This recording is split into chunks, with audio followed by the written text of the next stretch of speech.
दुनिया के तमाम देश लेजर वेपन की शक्ति को समझ रहे हैं और उसका भरपूर इस्तेमाल करना चाह रहे हैं।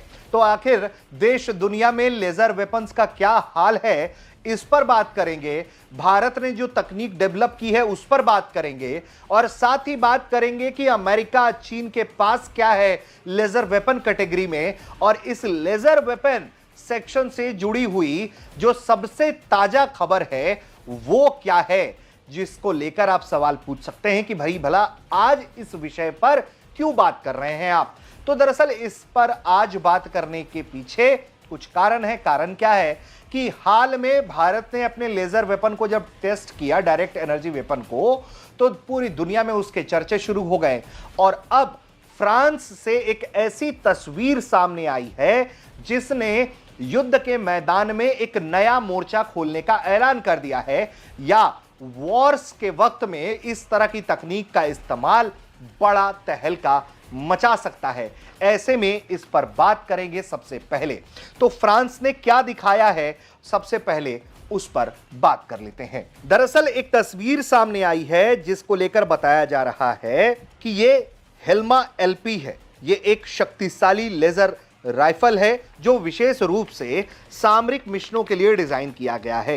यह प्रणाली एक बैकअप में रखी गई रिचार्जेबल बैटरी से चलती है जो 60 सेकंड तक लगातार फायर कर सकती है। हेल्मा एलपी लेजर राइफल हेल्मा पी प्रणाली से विकसित की गई है जो एक शक्तिशाली लेजर है जिसका परीक्षण फ्रांसीसी नौसेना द्वारा 2024 ओलंपिक खेलों के दौरान पेरिस को छोटे ड्रोन के खतरे से बचाने के लिए तैनात किया गया था।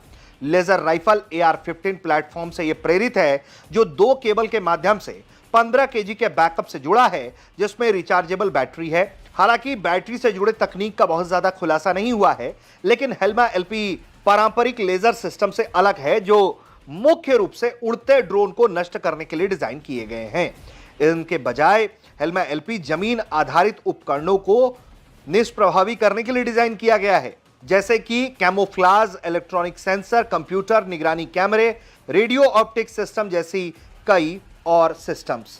अगर हेल्मा एलपी के विशेषताओं और उपयोगिताओं की बात करें तो हेल्मा एलपी की स्टेल्थ विशेषता इसे विशेष ऑपरेशन के लिए उपयुक्त बताती है, जहां आप इसका बखूबी इस्तेमाल कर सकते हैं और बिना पारंपरिक गोला बारूद पर निर्भर हुए इसके जरिए दुश्मन को भारी नुकसान पहुंचा सकते हैं।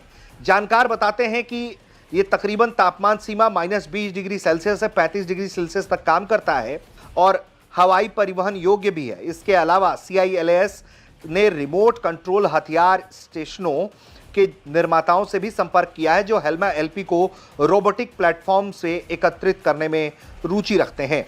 इस तरह के एकीकरण से सिस्टम के संभावित उपयोग का विस्तार हो सकता है, जिससे ये वाहनों या जमीन ड्रोन पर तैनात रिमोट या स्वायत्त सिस्टम के साथ एक साथ जुड़ सकता है और जो कि बहुत खतरनाक सिस्टम बन सकता है। इसलिए इन तस्वीरों को आप भी बहुत ध्यान से देख लीजिए। भारत ने पहली बार इसकी तस्वीर जारी करके सबको चौंका दिया है। भारत ने दुनिया के सामने अपने लेजर वेपन सिस्टम की प्रदर्शनी की है। तो भारत ने चीन पाकिस्तान में तो इसे देख हड़कंप मच चुका है। चलिए आप भी देखिए कैसे भारत ने अपनी क्षमता को और बढ़ा लिया है। भारत ने अब लेजर हथियार प्रणाली से दुश्मन के ड्रोन और मिसाइलों को मार गिराने की क्षमता हासिल कर ली है। जब DRDO की तरफ से पहली बार इस 30 किलोवाट को मार गिराया, इसके अलावा इसने रडार को उड़ा दिया, तो इसकी ताकत का अंदाजा हुआ। इसके बारे में बताया गया कि यह 20 किलोमीटर तक मार करने में सक्षम है, जो कि भारत के लिए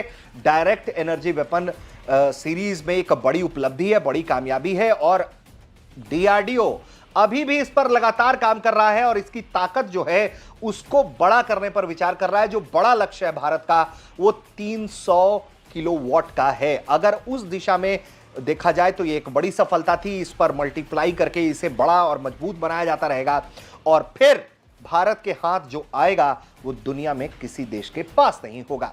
तो वीडियो में हमने आपको आज की खबर बता दी कि ये खबर क्या है जिसके कारण हम बात कर रहे हैं आज लेजर वेपन सिस्टम पर। इसके अलावा हमने आपको ये बता दिया कि भारत ने अभी हाल के दिनों में क्या किया है। और अब बात करते हैं